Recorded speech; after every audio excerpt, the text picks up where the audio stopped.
the message from the Prime Minister. So, ladies and gentlemen, it is a pleasure to address you once again at the annual Capital Link Conference. As we mark our 6th year in government, it is an opportune moment to reflect on the progress we have made and the vision that will guide us forward.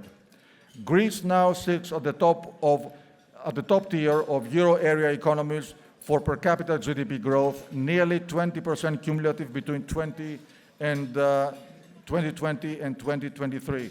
So Greece now sits, as I said, at the top tier of Euro area economies for per capita GDP growth, nearly 20% cumulative between 2020 and 2023. Unemployment continues to track downwards, down around 8 percentage points during our administration, marking the most significant reduction in the European Union, and our debt-to-GDP ratio has seen the largest decline of any European country from 2019 to 2023. These achievements have been underpinned by a robust reform agenda emphasizing economic transformation, tax cuts, and yes, political stability. In 2023, the Economist Intelligence Unit concluded that Greece is the nation with the most improved business environment among 81 countries. And in 2024, they forecasted that Greece will be among the top 10 global performers over the next 5 years. We are proud of what has been achieved, but there is more to come. Beginning January 1st, we will reduce Social Security contributions once again by another percentage point, bringing the cumulative decrease to 5.4 points. While other countries may be raising taxes, Greece is lowering them. Our fight against tax evasion continues robustly. For instance, Greece is now one of the few countries to have fully connected POS machines to cash registers, instantly transmitting transaction data to the Inland Revenue Service. Our medium-term fiscal structural plan is characterized by stability. From 2024 through 2028, we project an overall budget balance of about -1% of GDP per annum and a primary balance steady at around 2.5%, setting the stage for our gross debt to GDP ratio to decline another 20 points. Bond markets have taken note. Greek government bonds are no longer priced cheaper than all other Euro area countries. A few years ago, I promised that Greece would regain investment grade, and last year it did. Today, I'm here to tell you that Greece is on the path to a new milestone, the upgrade of the Athens Stock Exchange to developed market status.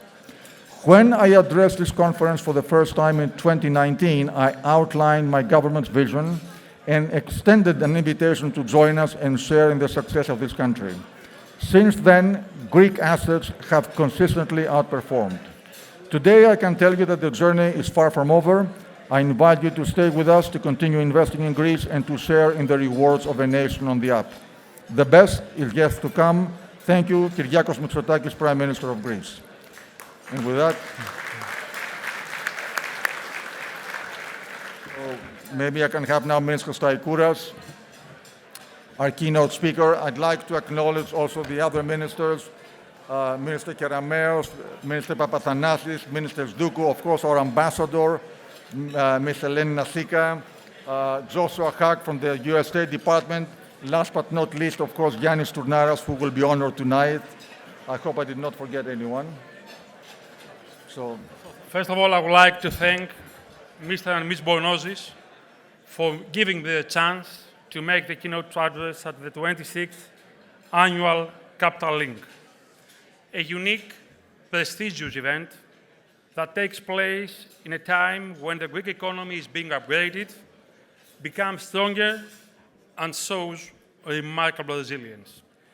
This is an achievement primarily due to the sacrifices of the Greek society, combined with a prudent fiscal policy and structural reforms implemented over the last 5 years, the successful management of consecutive external crises, as well as the political stability.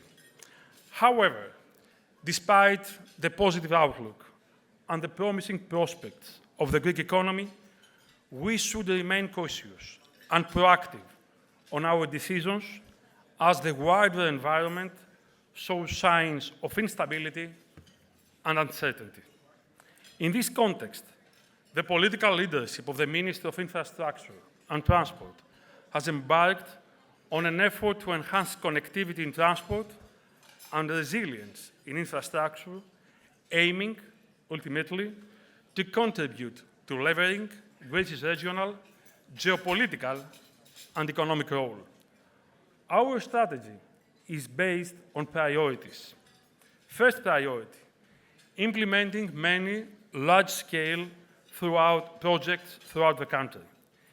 In 2024, we completed, with a valuable contribution of the private sector, as promised from here a year ago, and handed over to traffic the road connection from Aktio to Ambrakia, the main road axis in Lesvos, and a significant section of the Central Greece Highway, the famous E65. Moreover, the new Attica Highway concession agreement was signed, and the highway continues to operate uninterruptedly under the new concessionaire. And finally, the Thessaloniki Metro, the most emblematic urban project over the last decade, has been put into operation. Thessaloniki is getting stronger, is becoming more attractive, and is boosting its self-confidence.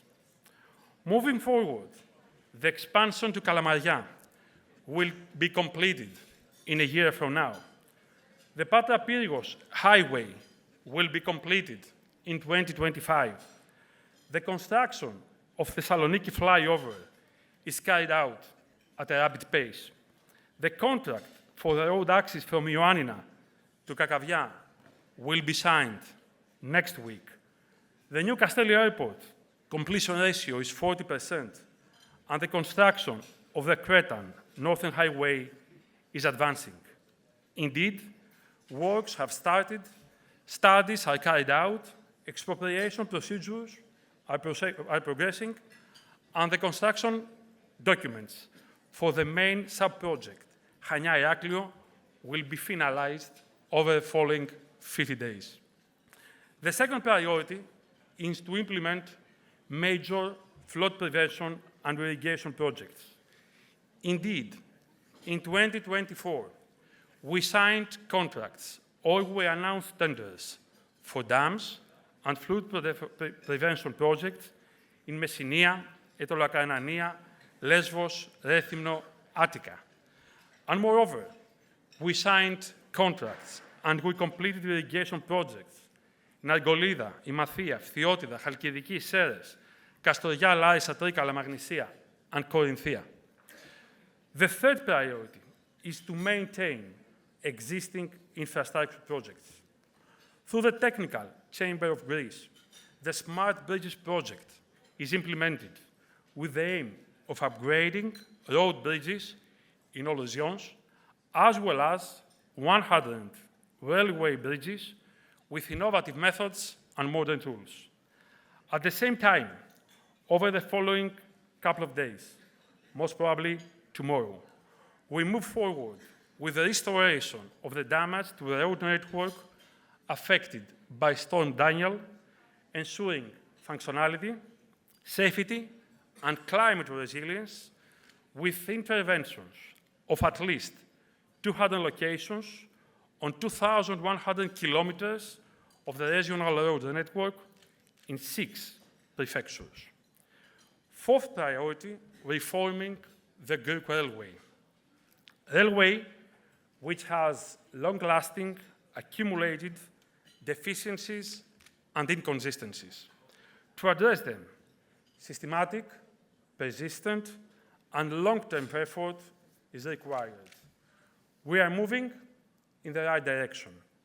An action plan on railway safety, agreed with the European Commission, has started being implemented. The organizational reform of the railway sector with a new, single, modern public entity, fully assuming the role, obligations, and responsibilities of the railway infrastructure manager is on public consultation, and the law enactment is expected by the end of the year. A contract was signed with the EIB last October for the preparation of the railway strategy and the multi-annual investment program. And finally, we are launching Greece's participation in the new European railway corridors, such as the three Seas, namely Baltic Sea, Black Sea, Aegean Sea, as well as the Western Balkans, East Mediterranean. Towards that direction, we absorbed, for the first time over the last decades, 1.5 billion euros for the restoration of the railway network of central Greece, the upgrade of the railway line in Macedonia, the construction of a new single line connecting the port of Kavala with the rail network, and finally, the upgrade of the suburban railway of Western Attica and Western Thessalonica. Fifth priority, renewing the public bus fleet. Already, 270 new vehicles, mainly electric buses, are circulating in Athens, expecting a total number of 950 up to July 2025. Additionally, a new tender for the supply of more anti-pollution technology buses has been launched. Sixth priority, promoting electromobility. 4 relevant, more flexible over the last year programs are in progress, with significant subsidies for individuals and companies. Already, the total subsidy for the purchase of 19,000 vehicles over the last 2 years amounts to 52 million euros. At the same time, the publicly available charging points from 73 in 2019 are now rising to 6,700. Moreover, the Ministry places particular emphasis on the sustainable planning of transportation systems by introducing, among others, sustainable urban mobility plans as the main planning tool for municipalities and regional authorities. And finally, seventh priority, enhancing the road safety nationwide. Among other initiatives, we are modernizing the sanctions framework for the road traffic code. We established the National Road Safety Observation, and we are launching digital recording of violations and the effective collection of fines. Now, the final question is funds. And in this case, with the coordination with the Ministry of National Economy and Finance, relative initiatives are underway to identify and secure funding sources and financial instruments. This involves leveraging national and European funds with the involvement and contribution of the private sector through concessions and public-private partnerships.